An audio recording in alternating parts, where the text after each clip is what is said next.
चलिए बुलेटिन की शुरुआत अहम खबरों के साथ करेंगे। राज्यसभा चुनाव में पूरी कोशिश के बाद भी बीजेपी समर्थित उम्मीदवार सतीश नांदल को ना जिता सकी, लेकिन बीजेपी तो अब शांत दिख रही है। पर मामूली अंतर से ही सही सीट जीतने वाली कांग्रेस में तो महाभारत छिड़ी हुई है। अब विधायक जरनैल सिंह के रूप में वोट क्रॉसिंग का कथित जो पांचवा किरदार है वो भी सामने आ गया। पर वोट क्रॉसिंग के आरोपी 5 विधायक अपने ही नेताओं पर सवाल उठा रहे हैं कि हमारे खिलाफ कार्रवाई हो रही है, तो जिन 4 के वोट अमान्य हुए उनके खिलाफ भी फिर कार्रवाई होनी चाहिए। यानी विधायक अपने नेताओं को ही घेर रहे हैं। देखिए रिपोर्ट।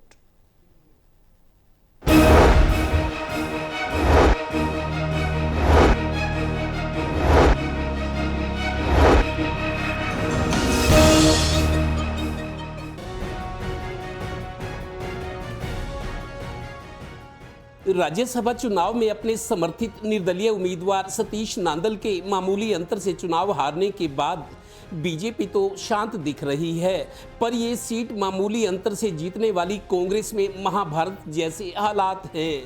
5 क्रॉस वोटिंग और 4 वोट अमान्य होने के बाद प्रदेश कांग्रेस में किंतु परंतु हो रहा है।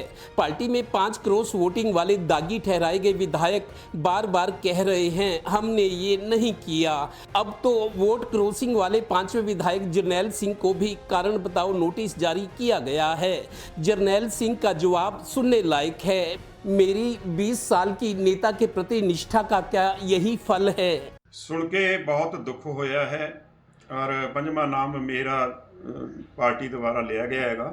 मेरा दिल टुटिया हैगा और मैं 20 साल तो चौधरी भुपिंदर सिंह हुड्डा जी ਦੇ ਨਾਲ और सच्चा सिपाही हो के ਉਹਨਾਂ ਦੇ ਵਾਸਤੇ ਇੱਥੇ लड़ाई लड़ते रहे हैं और इस करके मैं ਜਿਹੜਾ है मैंने अपनी वोट कांग्रेस पार्टी के उम्मीदवार ਨੂੰ पाई है और हुड्डा साहब ਨੂੰ दिखा के पाई है।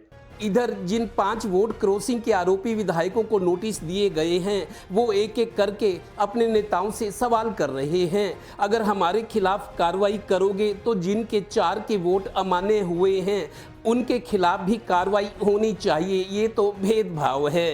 पार्टी हाईकमांड को सब मालूम है और उन्होंने सारा सोच समझ के ही नोटिस दिए हैं। और पार्टी हाईकमांड फैसला लेंगे, उनके जवाब में करेंगे, फैसला लेंगे। यानी पार्टी के जो बड़े नेता दागी विधायकों को नोटिस देने, निष्कासन और सस्पेंशन की वकालत कर रहे हैं, ये विधायक उन्हीं अपने नेताओं को ही घेर रहे हैं, उन पर सवाल खड़े कर रहे हैं।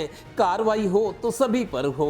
दुर्भाग्य से एक ऐसा दल अपने हरियाणा प्रदेश में है जो वोट मांगने का तो काम करते हैं, लेकिन वोट देने का समय आया तो वोट से वो दूरी, चुनाव से दूरी बना लेते हैं। और जहां 90 विधायकों ने वोट डालना था और 88 विधायकों की वोट डाली और जो निर्दलीय प्रत्याशी सतीश नांदल जी जो तीसरे उम्मीदवार थे उनको आश्वासन दे रखा था और जब नॉमिनेशन हुआ तब भी उनको आश्वासन दे रखा था। उनको पूरी उम्मीद थी कि वो 2 वोट मिलेंगी। अगर वो 2 वोट उनको मिलती तो बहुत बड़े मार्जिन से कांग्रेस का उम्मीदवार हार जाएगा। दरअसल प्रदेश कांग्रेस अब 2028 में होने वाले राज्यसभा की 2 सीटों के चुनाव को लेकर डर रही है। हरियाणा से 2 राज्यसभा सांसद कार्तिकेय शर्मा और रेखा शर्मा भी 2028 में अपना कार्यकाल पूरा कर लेंगे। कांग्रेस अगर अपने 5+4 विधायकों पर कार्रवाई करती है तो 2028 में क्या होगा? लोकसभा और विधानसभा चुनाव तो इसके बाद 2029 में ही होने हैं। मरता क्या न करता। Haryana bureau total news.